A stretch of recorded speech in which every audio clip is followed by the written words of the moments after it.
Entonces, tengan buenos días a cada uno de ustedes. Les muestro un recuerdo de mis años de auxiliar de docencia. Aquí dentro de ellos, nuestro docente Rubén Colquechapi, que era mi auxiliar de docencia en ese momento, al doctor Benzi Coaquira, que también les van a dar a ustedes lo que es, y en este caso, bioestadística, microbiología y odontología legal en nuestra unidad académica.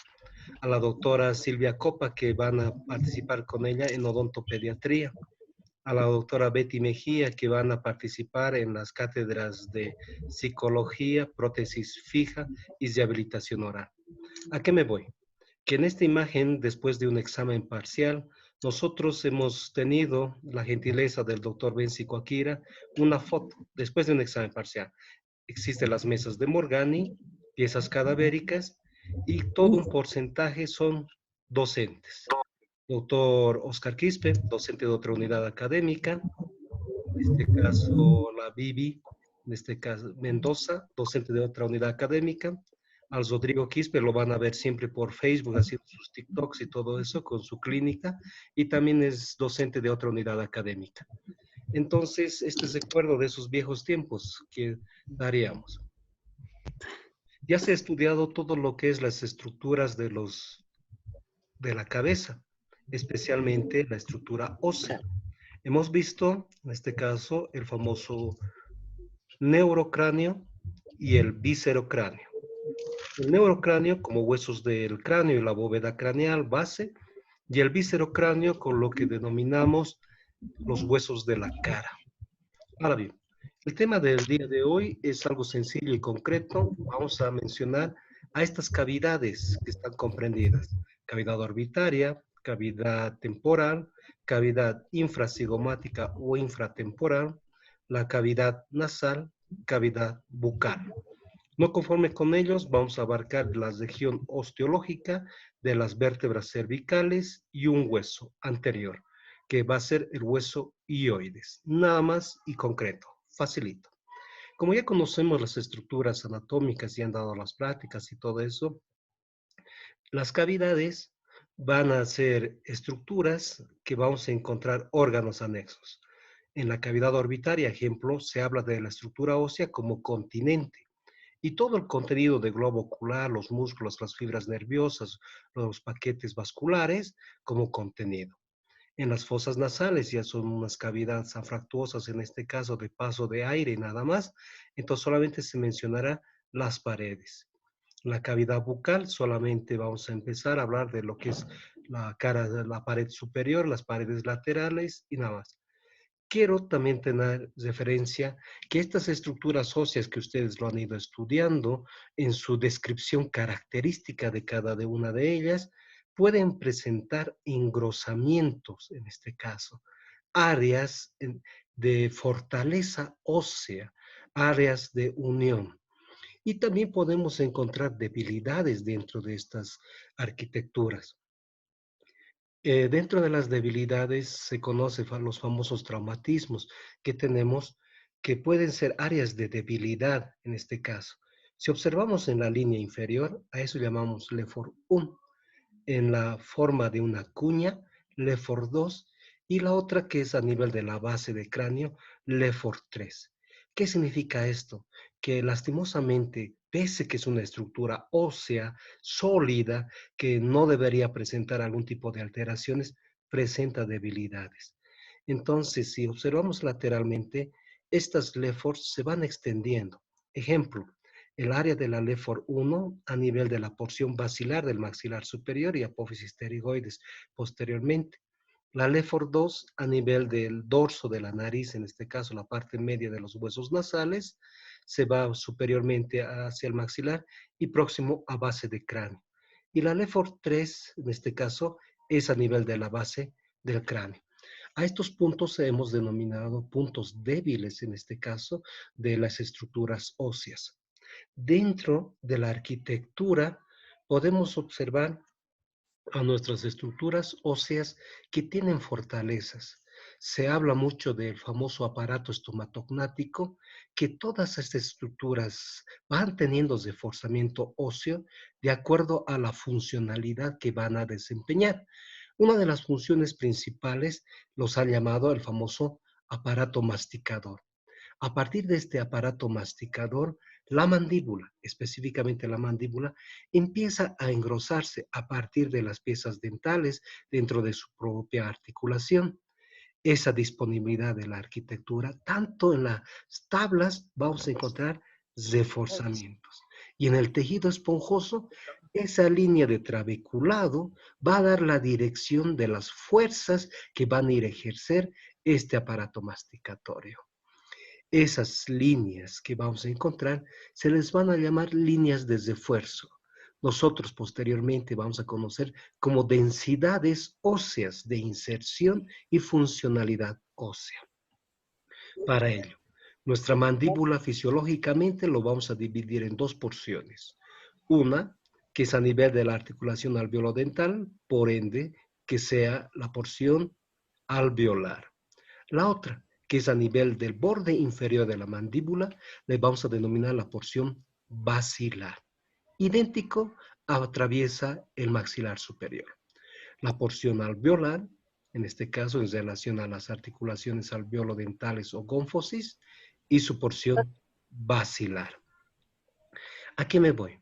Si es que existe dentro de este traumatismo algunas fracturas, algunas alteraciones, estas podamos nosotros suplirlas y modificarlas mediante la colocación de refuerzos de la osteointegración, en este caso reduciendo. ¿Qué encontramos? En mi mandíbula encontraba un engrosamiento que era la sínfisis mentoniana, que era prácticamente una sinostosis o una sincondrosis de los arbotantes de la mandíbula derecha y de la mandíbula izquierda. Entonces, a ese nivel, puedo introducir una placa de titanio, puedo introducir una reducción. O sea, ¿qué significa? Unir los bloques que se han ido separando o fracturando. Y si observamos en mi mandíbula, justamente estos bloques que voy a introducir para reducirlo, para volver a colocar estas lesiones traumatológicas que existen, tomo como evidencia la línea oblicuo externa, que tanto lo han estudiado. Puedo utilizar la eminencia mentoniana. Y lastimosamente, como es el plano medio sagital, la sínfisis, lo puedo unir en este caso, supramentoniana. Y como conocen puntos craniométricos, punto B. Lastimosamente, a nivel de la bóveda craneal, a su vez, tiene también ciertas características, que las tablas externas de toda la bóveda craneal del hueso frontal, parietal y occipital serán fibrosas. ¿Qué significa eso? Que tendrán un grado de flexibilidad. Sin embargo, las tablas internas o endocraneales de estas estructuras óseas tienen un tejido, en este caso, hialínico. Es hialínico. ¿Qué significa? Tiene un grado mayor de calcificación. Un golpe externo que puede denotar en la parte externa, internamente ya está fracturado.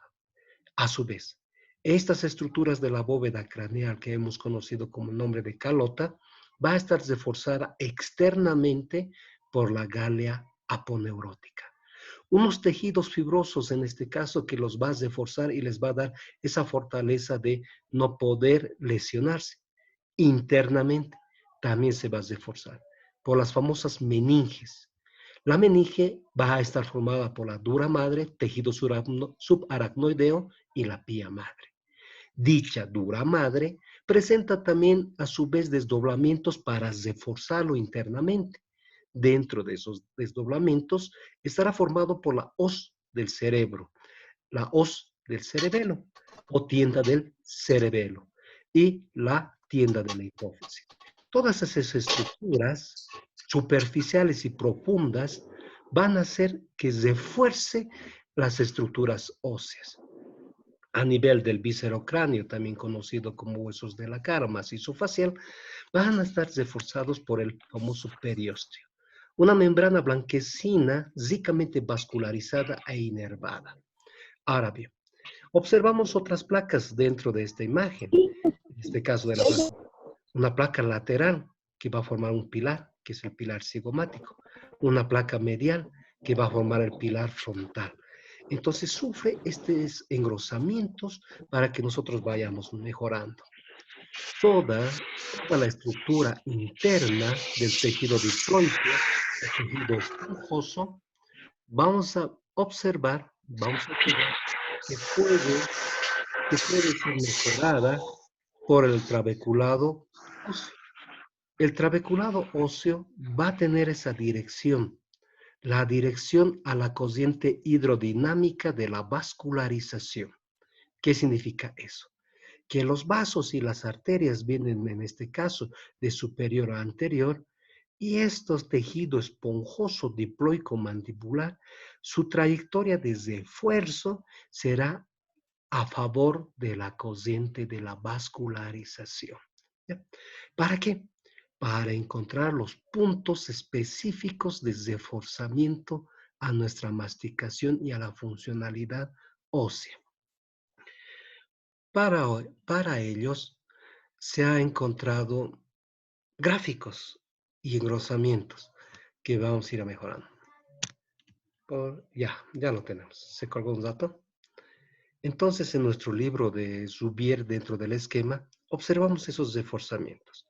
Quiero que observen las porciones verticales. A las porciones verticales los vamos a denominar pilares. Encontramos a la apófisis orbitaria externa o apófisis cigomática del hueso frontal y el borde orbitario con el hueso cigomático a su vez va a formar el famoso pilar cigomático, que es un refuerzo lateral. Pilar cigomático del lado derecho, pilar cigomático del lado izquierdo.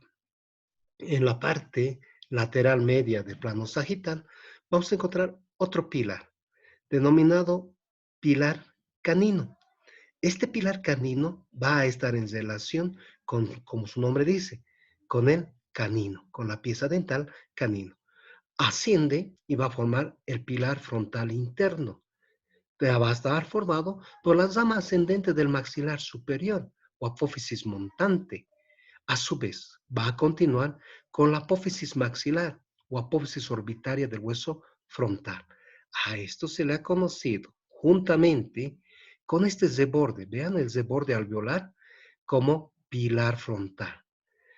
El conjunto de las estructuras del reborde alveolar, pilar canino, pilar frontal, van a formar todo el pilar maxilar, el pilar frontal, ¿no? A nivel de la mandíbula, a nivel de la sínfisis mentoniana, unas líneas que habíamos visto lateralmente, la línea oblicuo externa. Eso van a formar, en este caso, los refuerzos laterales mandibulares. Estos refuerzos se van a dirigir lateralmente. ¿A qué nivel? Se van a dirigir en lo que ustedes ya conocían dentro de los puntos craniométricos. Unos van a ir en su trayectoria condilia para ejercer una fuerza temporomandibular de la articulación cráneo-mandibular. Y todo este reforzamiento se va a traducir hacia la articulación. Un accesorio de refuerzo, vamos a encontrar el pilar coronoideo. Este se va a traducir directamente a la fuerza masticatoria de los músculos masticadores. Los pilares son verticales. A su vez, a nivel de la apófisis mastoides, algo corto, vamos a encontrar el pilar mastoideo. Si encontramos a nivel de la base del cráneo, a nivel de las apófisis condilias, vamos a encontrar los pilares cortos, los más cortos, que son los pilares condilios. Estos pilares van a reforzar mediante formaciones laterales, que se han denominado los famosos arcos. Entre el pilar cigomático y el pilar mastoideo encontraremos al arco cigomático, que va a reforzar y unir ambos pilares. Ahora bien, entre el pilar mastoideo y el pilar cigomático vamos a encontrar también el arco, así sencillamente, el arco superior. Algunos autores lo han denominado como arco temporal superior, pero solamente es arco lateral superior. Este arco lateral superior a su vez va a estar reforzado por otro arco, que es el arco occipital. Este arco occipital va a estar en relación con las líneas nucales superiores o líneas occipitales superiores e nucales inferiores. Tenemos el arco superior. Después encontraremos otro arco, que será el arco inferior. Ambos que van a llegar a reforzar. Tenemos arcos pares e impares. A estos tres son los arcos pares. Una, a nivel del plano medio sagital, será considerado como arco fronto-occipital. El arco fronto-occipital. Este va a unir mediante los pilares cigomáticos y el arco orbitario. Vean, y el arco orbitario, la parte anterior con la región posterior y basal de la base del cráneo. Este arco fronto-occipital va a tener su inicio a nivel de la apófisis espinosa y va a terminar reforzándose a nivel del agujero magno, a nivel del agujero occipital. Aunque no me crean, se va a proyectar a nivel de la base del cráneo, y va a estar en relación con el pilar de refuerzo esfenoidal. Entonces, estas áreas son de fortaleza, podríamos decir. Son las partes que van a dar fortaleza a cualquier tipo de traumatismos y evitar las lesiones que hemos mostrado inicialmente. Entre los pilares, los arcos, el arco orbitario, los pilares mastoideos, el arco superior e inferior fronto-occipital, existen estos espacios. A esos espacios se le han denominado áreas débiles de Felicet. Estas áreas débiles de Felicet son aquellas que ya pueden llegarse a lesionar, pero más las encontramos a nivel de lo que es la base del cráneo, en un corte transversal, en este caso, de glabela a inium, vamos a encontrar lo que han observado, la base del cráneo. Tan hermoso les han explicado, piso anterior, piso medio, piso posterior, componentes y límites. Vamos a ver que a nivel de la base del cráneo ya recibe nombre de contrafuertes. ¿Qué significa eso? Que van a unir mi pilar cigomático con mi otro pilar cigomático, mi pilar mastoideo con el otro pilar mastoideo, hecho a su vez con el pilar condilar. Por eso se han denominado los famosos contrafuertes. Si observamos dentro de la imagen, este va a estar en relación con el yugum esfenoidal y con el hueso frontal, que sea el contrafuerte esfenofrontal, que va a dirigirse transversalmente y va a formar el límite posterior del piso anterior. Este contrafuerte esfenofrontal va a tener un accesorio.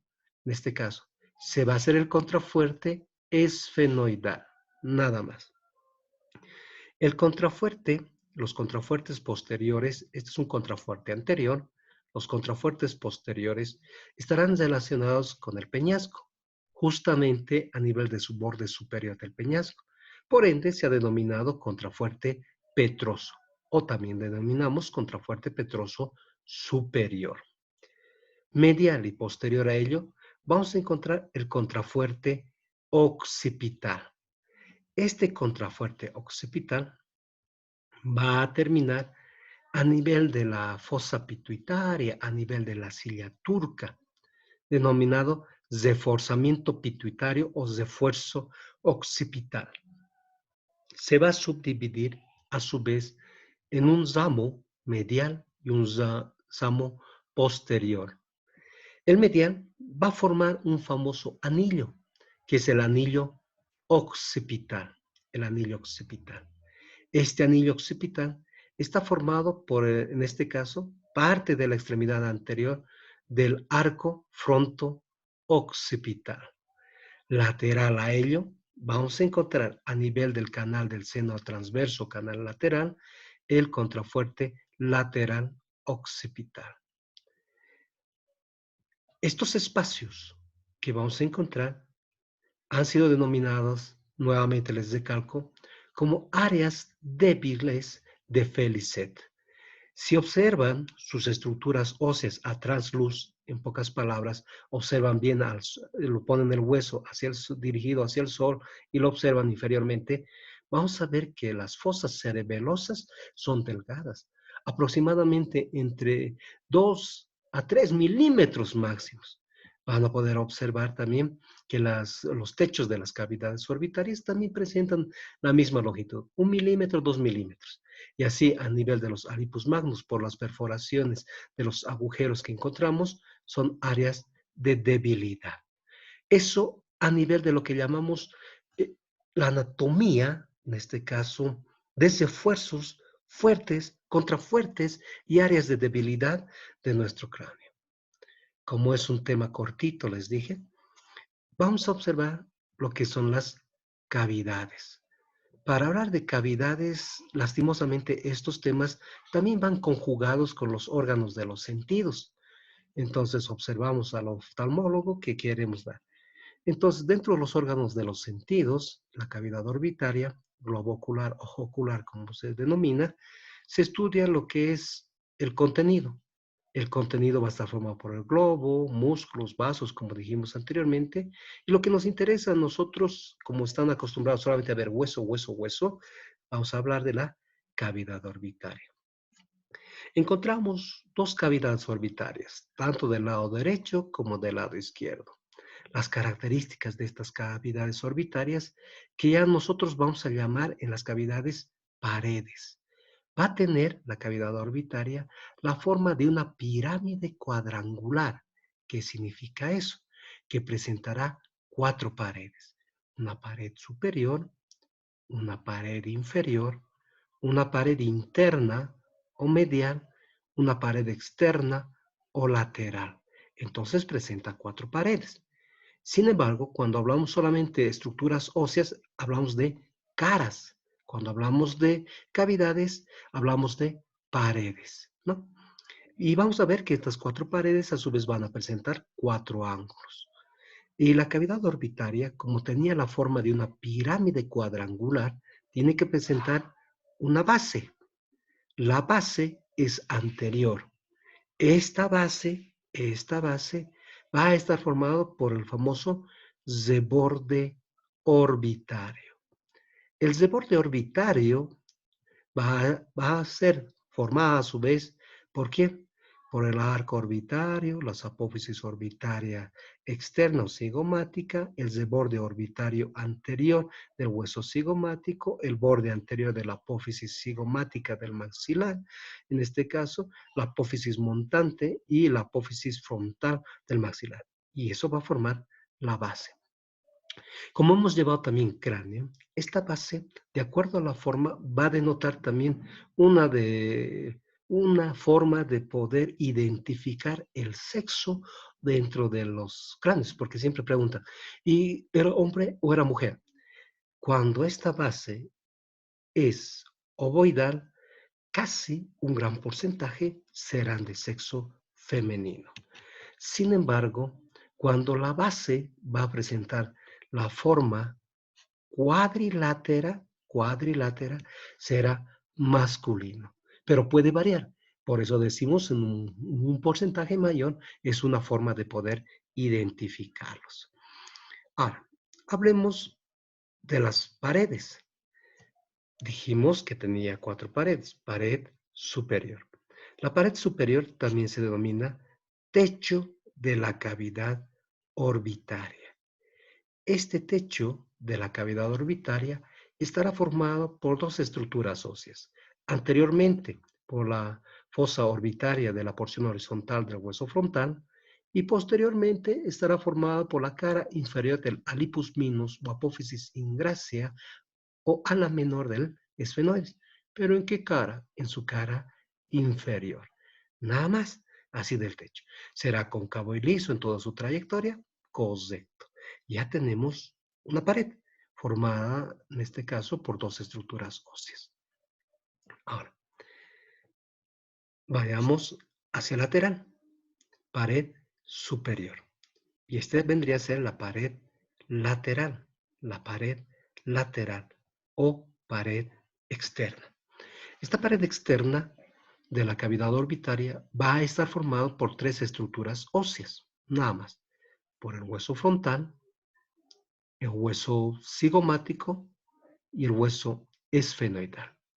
Hermoso sería que solamente nos pregunten eso. Veamos qué parte del hueso frontal. Estará formada por la carilla orbitaria de la apófisis cigomática del hueso frontal, o también denomina apófisis orbitaria externa. Como recordatorio, vemos que esta apófisis orbitaria externa tenía una carilla orbitaria, una carilla facial y una carilla temporal. La que me interesa es la carilla orbitaria. A su vez, en su borde anterosuperior del hueso cigomático, nacía una hermosa apófisis, denominada apófisis orbitaria en mis tiempos. Ahora, en relación al ala mayor del esfenoides, apófisis esfenoidal. ¿Pero qué cara de esta apófisis esfenoidal o apófisis orbitaria? Su cara superior, que va a ser cóncava, ¿no? Y posteriormente estará formada por el ala mayor del esfenoides. ¿Pero qué porción? Su cara orbitaria del ala mayor del esfenoides. Por eso, la pared externa o pared lateral de la cavidad orbitaria estará formada por la carilla orbitaria de la apófisis orbitaria del hueso frontal o apófisis cigomática.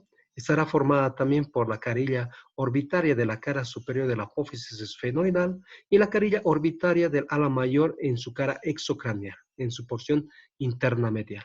Listo. Pocas palabras, tres huesos forman la pared externa.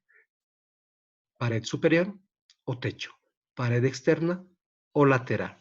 Vayámonos a la pared inferior. Como no podemos un poco reproducirlo, entonces veamos.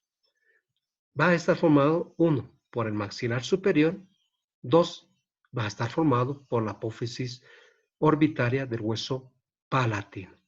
Entonces, resecamos todo en un corte horizontal y observamos. Maxilar superior. ¿Qué parte del maxilar superior? La cara orbitaria o cara superior de la apófisis cigomática o apófisis orbitaria. ¿Y qué encontramos a ese nivel? Encontramos el famoso canal o surco infraorbitario y la escotadura infraorbitaria. Nada más. Me avisan si es que se corta, por favor. Nada más. Me ha llegado un anuncio. Vamos. Ya, doctor. Ya. Ahora, eso es a nivel anterior. Hacia posterior, observen esto en la coloración verde, lo tenemos la famosa apófisis orbitaria del hueso palatino de su borde superior. Dijimos que esta apófisis presentaba 5 carillas, 2 no articulares. Una, que es la carilla orbitaria, es la que me interesa ahí. Nada más. Facilito. 2 huesos en el piso. Ya tenemos pared superior, pared externa, pared inferior. La pared inferior también recibe el nombre de piso. ¿Ya? Entonces tenemos ahora que hablar de la pared interna o medial de la cavidad orbitaria. Esta pared interna va a estar formada por, vean, por 1, apófisis frontal del maxilar superior. 2, el hueso unguis o hueso lagrimal. 3, el hueso plano del etmoides. 4, el hueso esfenoides. Entonces, esta es la que un poquito tiene más estructuras óseas que le van a ir formando a esta pared interna. Veamos entonces qué es de paros anatómicos. 1. Lo vamos a encontrar, en este caso, delimitado el borde orbitario, dijimos por la cresta lagrimal anterior, pero posterior a ello encontrábamos un canal, que era el canal lagrimal de la apófisis frontal. Entonces, el canal lagrimal, en este caso de la apófisis frontal del maxilar superior o zona montante, va a formar esta pared. Observamos al hueso unguis. ¿Qué cara del hueso unguis? ¿Su cara externa o lateral? ¿Qué separos vamos a encontrar? Su cresta lagrimal posterior y el canal lagrimal posterior del unguis. Nada más. El etmoides era el famoso hueso plano o papiráceo del laberinto etmoidal. Entonces nos interesa la cara externa del laberinto o masas laterales del etmoides, el hueso planito. Y posteriormente, el esfenoides. ¿Qué parte del esfenoides? Las caras laterales del cuerpo del esfenoides. De esta forma, ya tenemos sus 4 paredes. Ahora, a su vez, presentan ángulos. Presentará un ángulo superior interno, un ángulo inferior interno, un ángulo superior externo y un ángulo inferior externo. Entonces, veamos el inferior externo. Observamos que este ángulo inferior externo o lateral está formado por el maxilar y el esfenoides. Por ende, forman un espacio. Todos los espacios dentro de las estructuras óseas se denominan escotaduras. Que sea la escotadura esfenomaxilar. Entonces ya lo tenemos. O fisura orbitaria inferior. Si existe una escotadura esfenoidal inferior o orbitaria inferior, tiene que haber una superior. En el ángulo superoexterno vamos a encontrar la fisura orbitaria superior o simplemente escotadura esfenoidal. Y dijimos que por esta escotadura esfenoidal estaba formado por la cara interna, o sí, cara inferior del ala menor del esfenoides y ala mayor, donde vamos a atravesar vasos y nervios. Lo vamos a ver. Ahora, si observamos todos estos separos anatómicos entre la articulación del laberinto etmoidal y el hueso frontal en su porción horizontal de la zona etmoidal, aquí ya formamos este ángulo, el ángulo supero interno medial. 2 separos anatómicos nada más tenemos que encontrar. Un, que va a ser el agujero etmoidal anterior o simplemente agujero nasal. Y 2, el agujero etmoidal posterior, donde nos encanta preguntar qué es lo que atravesaban de acuerdo a las relaciones de la descripción de los huesos. Por el posterior dijimos que pasaba la arteria etmoidal posterior y el nervio esfenoetmoidal o de Yuska. Y por el anterior que atraviesa el nervio nasal interno y la arteria etmoidal anterior. Listo, ya lo tenemos. Ahora, en el ángulo, en este caso, inferointerno o inferomedial, en relación al canal del saco lagrimal, vamos a encontrar un conducto, el conducto lagrimal. Este que va a estar cerrado por el amulus lagrimalis, nada más. ¿Ya? Con eso ya tenemos los ángulos. Se dice el vértice. En el vértice, como tenía la forma de una pirámide cuadrangular, mencionábamos la base, y el vértice va a ser posterior. Existen 2 teorías. Una, que dice que el vértice se va a encontrar a nivel del conducto óptico. 2, dicen que se va a encontrar a nivel del tubérculo subóptico. Entonces, de acuerdo a sus docentes, vamos a ver la majestuosidad de estos. Ahora bien, ¿qué es lo que tenemos? Tenemos que dentro del contenido nos encanta preguntar qué estructuras atraviesa. Por la fisura orbitaria inferior va a estar cerrada por un tejido fibroso, en este caso fibrocartilaginoso, algunos mencionan, y su relación inferior solamente es con el nervio maxilar superior. Por la fisura orbitaria superior va a estar atravesado por el nervio motor ocular externo, el nervio motor ocular común, el nervio patético y va a estar por las venas oftálmicas. Sin embargo, por el conducto óptico, ojito con esto, el conducto óptico, algunos lo detallan en la pared superior o techo. Yo lo voy a detallar como vértice. Por el conducto óptico atravesaba el nervio óptico, la arteria oftálmica y nada más dentro de los contenidos que atraviesan dichos agujeros. Ahora, si ya tenemos la cavidad orbitaria, podemos hablar de otra cavidad, que es la cavidad nasal. La característica de la cavidad nasal ya no tiene como la cavidad orbitaria, solamente 4 paredes. Las cavidades nasales tendrán una pared interna, una pared externa, una pared superior, una pared inferior, una pared anterior y una pared posterior. ¿Qué significa eso? Tendrá 6 paredes. Agregamos el anterior y el posterior. Nada más, ¿no? Entonces, la cavidad nasal presenta 6 paredes.